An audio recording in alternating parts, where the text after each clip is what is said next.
Welcome to Reggie's Reviews, where it's no filler, no fluff, where we keeps it a buck. And today I'm going to be reviewing Taylor Swift, The Tortured Poets Department.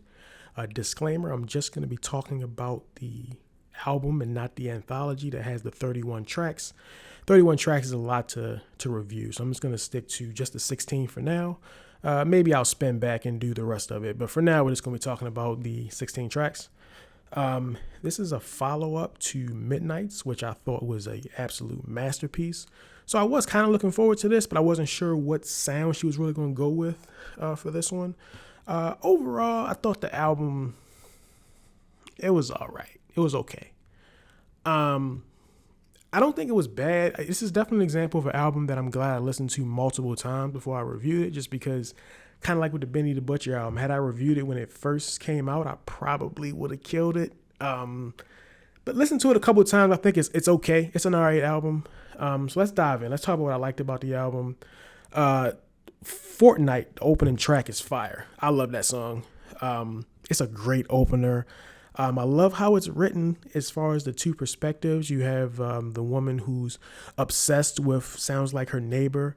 And so she sees his wife watering flowers and is like, I want to kill you, because she's obsessed and she's jealous. But then on the other side, you have the woman who's married and her husband is cheating. And so it's the same thing as, I want to kill you. But it's bridged together with the idea of, I'm in love and it's ruining my life. It's a really dope tie-in. I do love that a lot. And the song just sounds great. I love the video as well. And it's just enough Post Malone that it doesn't annoy me. So yeah, I like that song a lot. The following song, Tortured Poets Department, I love that song. That is an outstanding track. One of my favorites on the album. I mean, the melody of that joint, who's gonna hold you? It was amazing. I love that song a lot. Gets stuck in your head like nothing. I love that song a lot. And then it's followed up with My Boy Only Breaks His Favorite Toys. That one was cool. I did like it. The hook is a little hokey dokey for me, but it's not bad. It's an alright song. The production and the overall feel of the song carries it, so it's a solid track. But then it's followed up with Down Bad, which is my favorite song. Down Bad's outstanding. Down Bad is great. The verses, which uses the alien abduction angle, is kind of, I don't know about that part. It doesn't quite fit the vibe, but it don't hurt it. That song is outstanding. Yeah, that was the one. At that point, listening to this album, I thought, man, she done it again. Old Swift and done it again. It's followed up with So Long London. That one was cool. On first listen, I actually did not like it much. Listened to it a couple times. It's solid. The verses are really cool. She has some really dope kind of love metaphors on there that's really good. And she just keeps them coming. It's metaphor after metaphor. So yeah, that song is dope. I do like it. It took me a couple listens to really like get it, but I do like that track. Fresh Out the Slammer is another one where on first listen, I was kind of, but listen to it a couple times. It's a solid track. I love the way she's like rhyming on it. Splintered, back in winter, silent, dinners, bitter, he was in her dreams. Like, that was dope. I was like, okay, I like that. I like the way she's rhyming on it. That was definitely a good track. I wish there was a little bit more going on musically, but overall, it's a solid song. I do like that one as well. Guilty of Sin. That was good too. Guilty of Sin was really good. Nice vibe to it. Had some really dope lyrics about being obsessed with somebody you shouldn't be. It was good. I like that track as well. And then the Alchemy, excellent. Alchemy was excellent. It definitely gave me a good change of pace for some of the songs that came before it, which we'll get into. But that song was really dope. It had a good sound of like a closing track. It probably should have been the closing track. But yeah, I love that song. Great energy, excellent hook. It's vintage Taylor Swift. I love the sports metaphors on there. I guess they're probably for Travis Kelce probably, but Beyond Who It's About, just excellent. Love that song. So yeah, to me, there's a lot to like about this album. There's some really good songs on here for sure. But we got to get into what I didn't like about the album. This is painful, man. I love Taylor Swift, man. This is painful. Oh boy. Okay, so Daddy, I Love Him. It's okay.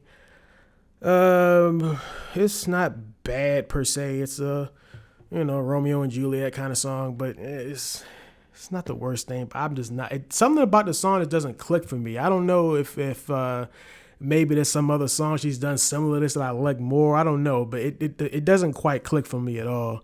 The song Florida, I don't know what that was. That was absolute trash. That may be my least favorite song on here. I mean, at first it looks like maybe some other stuff is about to happen musically. It kind of kicks in a hook and then it just goes away and I'm right back to being bored again. The collab does not really mix well at all. The lyrics are just whatever. It's just, that song was not it. Then we got Who's Afraid of Little Old Me. Oh, Lord. Oh, man. I get what she's going for in the song. She's, clapping back at people who criticizing her. I'm cool with that, but I'm not cool with the song. And then that chorus is nails on a chalkboard bad. I was like, come on. I can't believe they let her out of the studio with that one. Oh, man. Then you have the I Can Do It With a Broken Heart. Nah, man, nah. I see what she was going for, and I am sensitive to like what she's talking about on the song. Just talking about the things that she goes through in real life, all while she's this mega superstar. So I definitely get it. It kind of puts me in mind of like Lucky by Britney Spears. But I like Lucky, but I don't like this. Nah, that's not at all. The song just does not work at all. I mean, the way the song is put together is kind of sort of cool because like when she's like singing the verses, like the beat is real laid back and sparse, but then when it gets to the hook, it's this kind of overly happy hook all while she's saying I'm depressed and whatnot. So I kind of dig the way it was kind of put together, but that's about it. This song is just not, it ain't it at all. And then we have The Smallest Man that ever lived. I want to stop for a second, right? Because I know that when it comes to Taylor Swift, she is an incredible writer because what she does is she really writes from experience. She writes from the perspective of herself. She's talking about things she's gone through, and then she really weaves it into incredible songs. So for example, right, going back to Midnights, Maroon. Maroon is an incredible song. It's probably my favorite song off of Midnights, right? I had no idea that song was written about somebody. Like, I have no idea. The song is just dope. Like, I don't really know who it's written about because it's just a well-done song. So when I play a song like Maroon or when I play All Too Well when she rocked for 10 minutes, like, I just like the songs. Like, I don't really think about who they're written about. But a song like this, it's just so in your face about somebody that like it don't make me want to turn it up. It just makes me want to just turn it off and find out who she's singing about.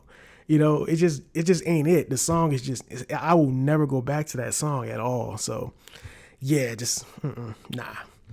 So yeah, overall, this album was all right. It wasn't bad. It was just all right for me. Scale of 1 to 10. At Reggie's Reviews, any album that gets a 7 or above gets my Reggie stamp of approval. This album will not be getting my stamp of approval. Scale of 1 to 10, I'm going to have to go with about a 5. I'm going to go with about a 5. It's like right in the middle. So, I mean, a 5 isn't like bad. It's just, it's half. It's like average. It's right in the middle because this album does gets off to a really good start. So yeah, I think a 5 is about fair. So my top 5 tracks on here: Fortnight, The Tortured Poets Department, Down Bad, Guilty as Sin, and Alchemy. Those are the ones for me. So yeah, thank you for watching. Like and subscribe, comment. Peace and love.